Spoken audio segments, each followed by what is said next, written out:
Olá, amigos. Estamos de volta para mais uma apresentação, para mais uma palestra. E eu já lhes disse que estas minhas palestras, neste concílio, estão todas sob um tema geral que é a autoridade da palavra. E esta palestra, de número 13, eu intitulei Nem Mais, nem menos. Nem mais, nem menos. Nós vivemos numa época pós-cristã. Embora o cristianismo ainda seja a maior religião do mundo, pelo menos no papel, com 31,11% da população mundial, a verdade é que a grande maioria desses não é praticante. E o número dos que se autodeclaram cristãos diminui a cada dia.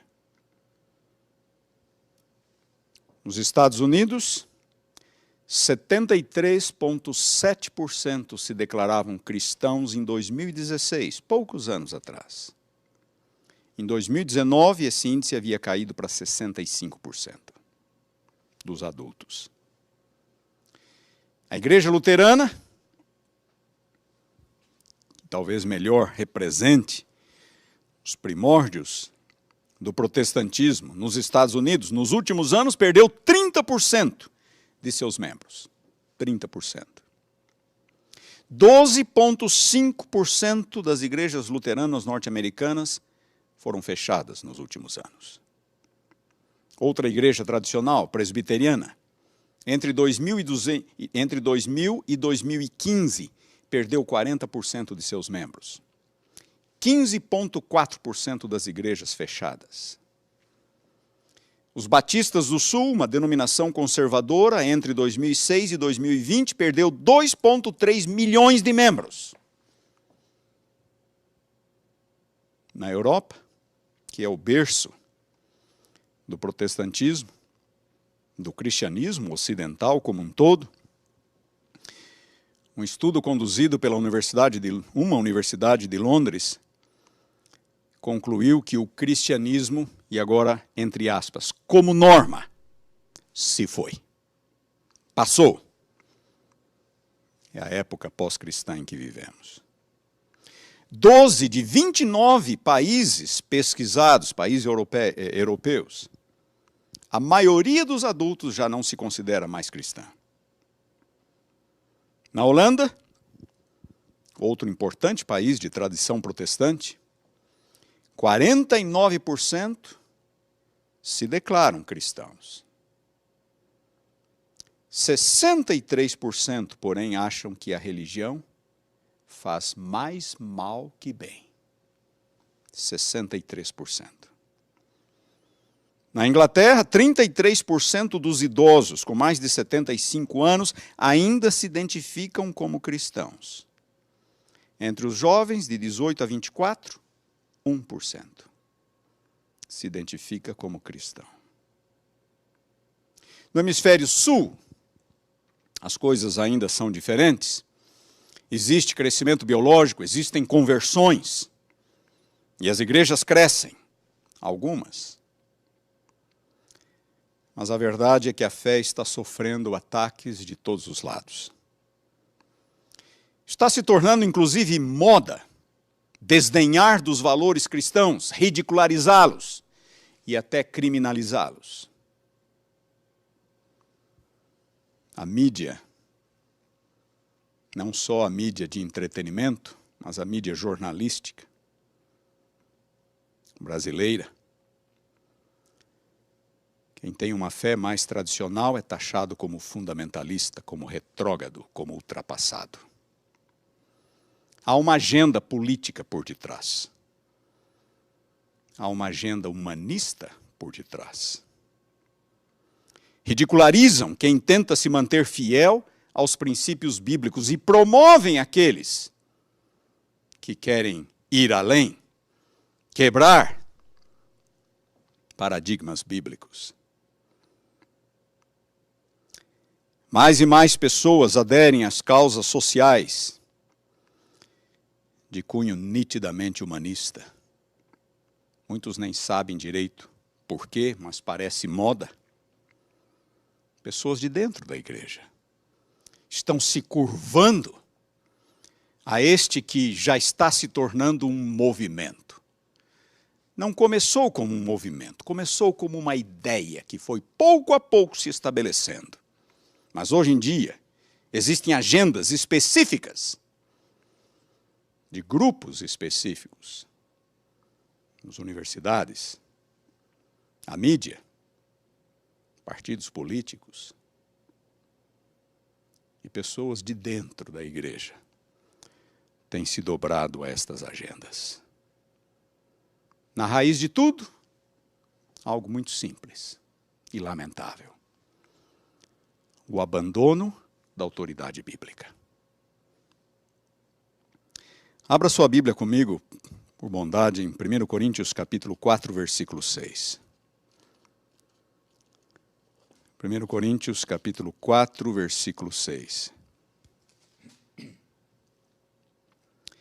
apóstolo Paulo diz assim,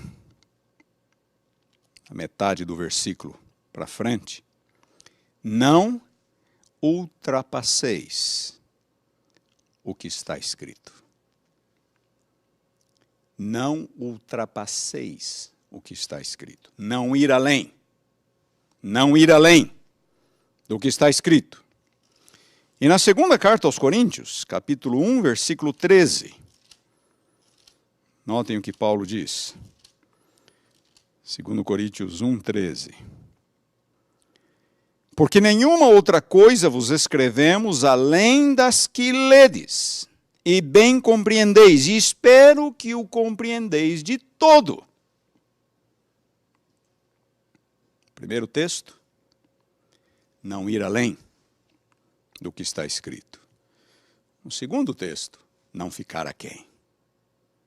Não ficar aquém do que está escrito. Não ir além, não ficar aquém, nem mais, nem menos, é ficar com aquilo que está escrito. Por que o equilíbrio é tão difícil? Por que é tão difícil? A igreja medieval acrescentou suas próprias tradições, tradições humanas, tradições eclesiásticas, tradições dos concílios. As Escrituras, Bíblia mais tradição. Lutero rompeu com isto. Sola Escritura, pela Escritura somente.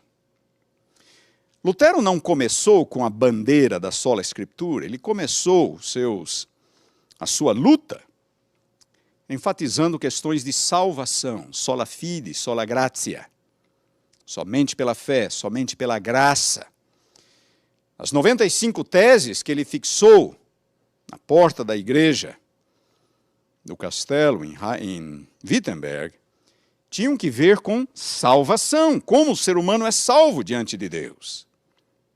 Esta era seu maior problema com os ensinos e a prática católica. Mas Lutero logo percebeu que ele só podia manter o princípio, ou os princípios da sola fide e da sola gratia, se ele tivesse uma pressuposição formal com relação às Escrituras. E foi aí que ele passou a defender também o sola Escritura. 2 anos depois de haver fixado suas 95 teses. Em seus debates públicos, com o representante do Vaticano, Johann Eck, Lutero lançou o princípio sola Escritura.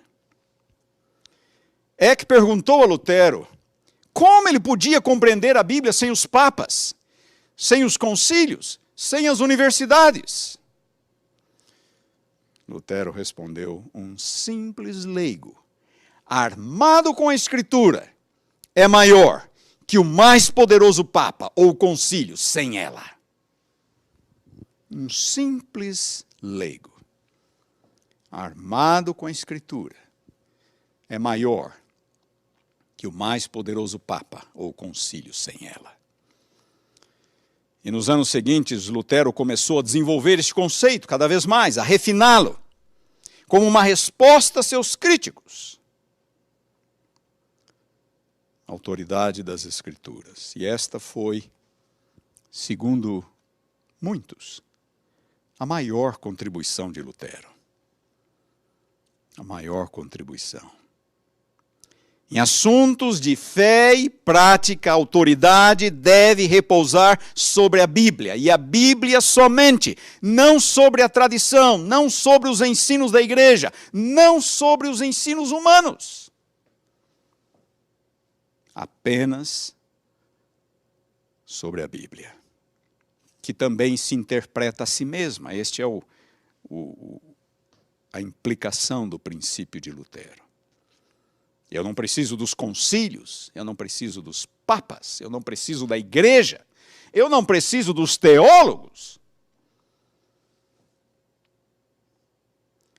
Qualquer pessoa, sob a iluminação do Espírito, pode conhecer o caminho para o céu ao estudar a Bíblia. Quantos exemplos de pessoas que assim o fazem. Mas em consonância com esse princípio, Lutero fez algo mais extraordinário. Lembrem-se, maior contribuição de Lutero. Ele devolveu a Bíblia ao povo. Ele devolveu a Bíblia ao povo. Na época de Lutero havia uma única Bíblia disponível, a Vulgata Latina de Jerônimo, de mais de 1000 anos atrás. A Vulgata Latina. Uma língua que o povo simples já não compreendia mais. O povo simples já não falava mais o latim. E a própria tradição católica, por ensino e prática, havia bloqueado o acesso do povo comum à Bíblia. Nas grandes catedrais, exemplares litúrgicos das Escrituras, que eram utilizados nos cultos, nas missas, estavam acorrentados ao púlpito. Nos mosteiros havia muitos manuscritos, mas o povo comum não tinha acesso aos mosteiros e não sabia ler também. Reis e as classes aristocráticas possuíam cópias das Escrituras, mas não o povo comum. E segundo o ensino da igreja, nem deveria. É a igreja quem media o ensino, a compreensão da Bíblia. A primeira Bíblia impressa, o primeiro volume representativo impresso por Gutenberg, assim que ele inventou a imprensa com tipos móveis, 1456, foi a Vulgata Latina. A Vulgata Latina, em 2 volumes. Sabem o preço da primeira Bíblia impressa? Custava o equivalente a uma casa de porte médio hoje. Quem podia adquirir? Então, em 1522, Lutero traduziu o Novo Testamento para a língua do povo, para o alemão. O Antigo Testamento viria alguns anos mais tarde, 1534. Diretamente das línguas originais, não de uma outra tradução como o latim ou a Vulgata Latina. Para muitos da época, isto era uma heresia. O latim era a versão, a língua eclesiástica, a língua da igreja. Lutero estudara hebraico e grego na escola de Magdeburg. Conta-se que ele ia às vilas, às cidades, aos mercados, às ruas, para ouvir o povo comum falar, para que a sua tradução fosse naquela língua, para que o povo comum pudesse compreender, o mais próximo possível da língua do povo, da linguagem do povo.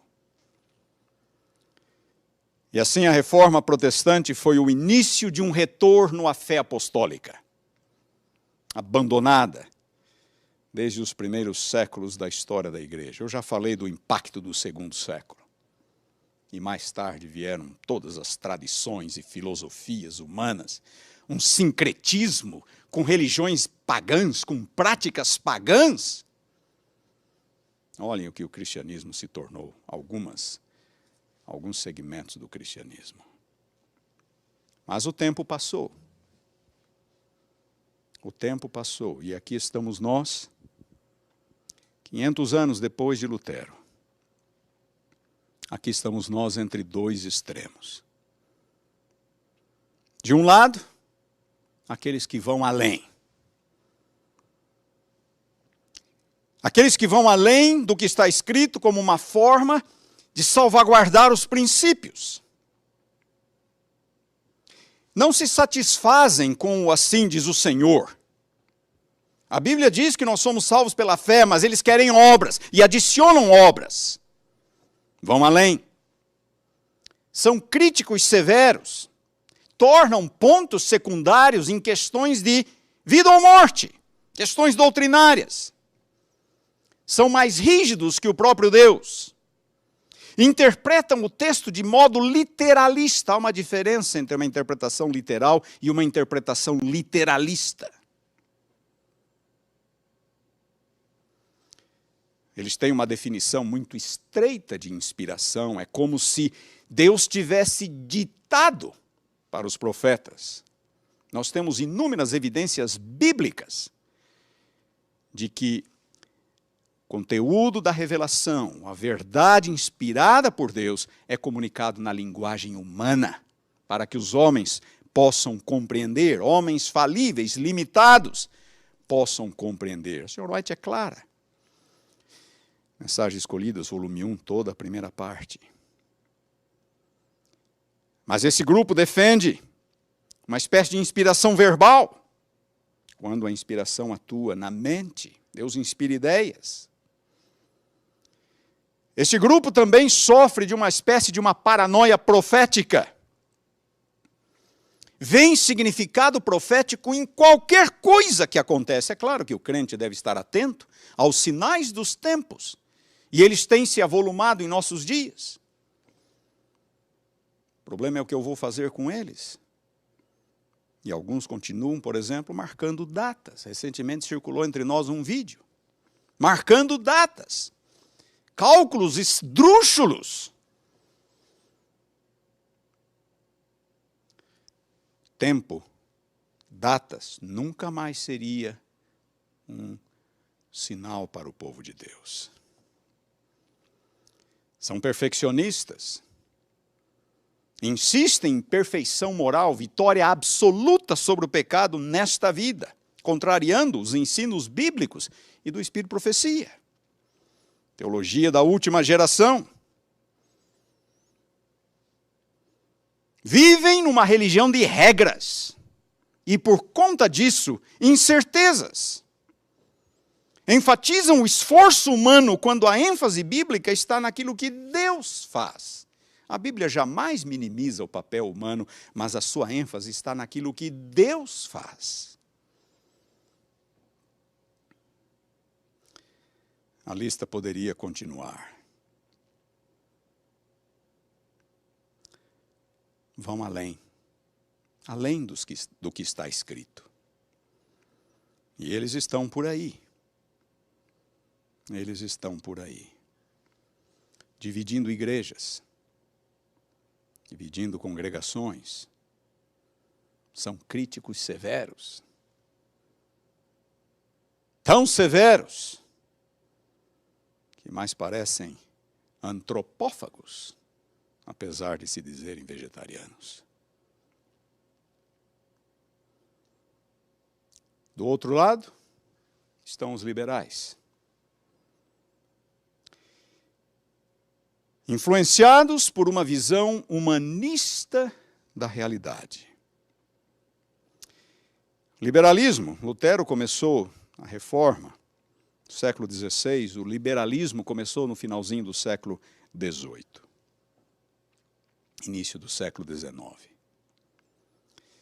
E o liberalismo teológico, o liberalismo cristão, defende a bandeira de que nenhuma autoridade externa, não devemos nos submeter a nenhuma autoridade externa, seja a igreja, seja a Bíblia. O centro da religião muda da Bíblia e da igreja, no caso do catolicismo, para o coração humano. O centro da religião é o coração humano. Aquele que é conhecido como o pai do liberalismo teológico, Schleiermacher, definiu religião como sendo um sentimento apenas, um sentimento de absoluta conexão e dependência.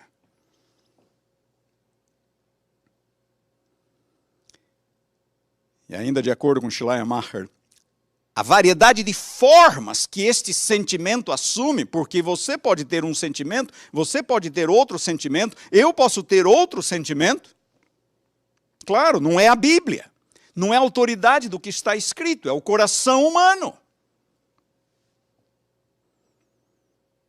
Portanto, esse sentimento pode assumir diversas formas, em diferentes pessoas, diferentes lugares.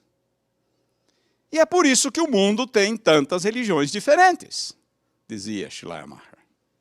Ou seja, tudo é válido, porque religião é apenas um sentimento. É apenas um sentimento. Tudo é válido. O humanismo tirou Deus do centro e colocou o homem no seu lugar. Já na antiga Grécia, 5º século antes de Cristo, Protágoras dizia: o homem é a medida de todas as coisas. O homem é a medida de todas as coisas. E aquilo que era uma espécie de uma ideia, um espírito, tem se tornado um movimento em décadas recentes. E o humanismo, segundo o próprio Manifesto Humanista, explicitamente não crê no sobrenatural.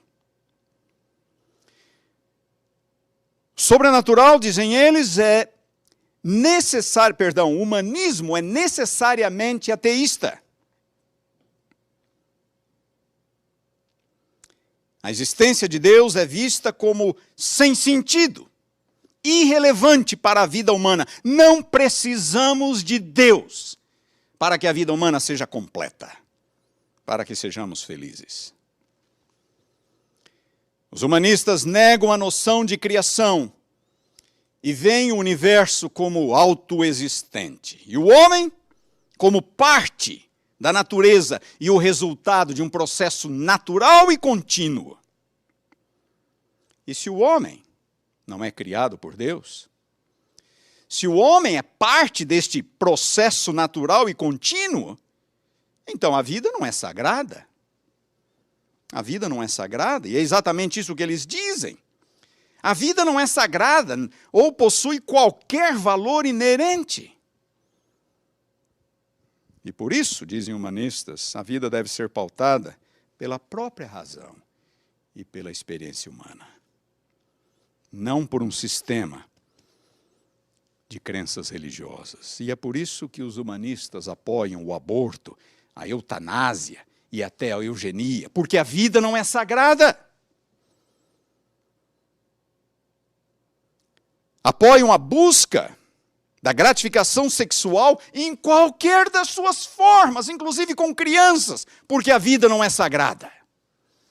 O que importa é a sua experiência, a sua razão.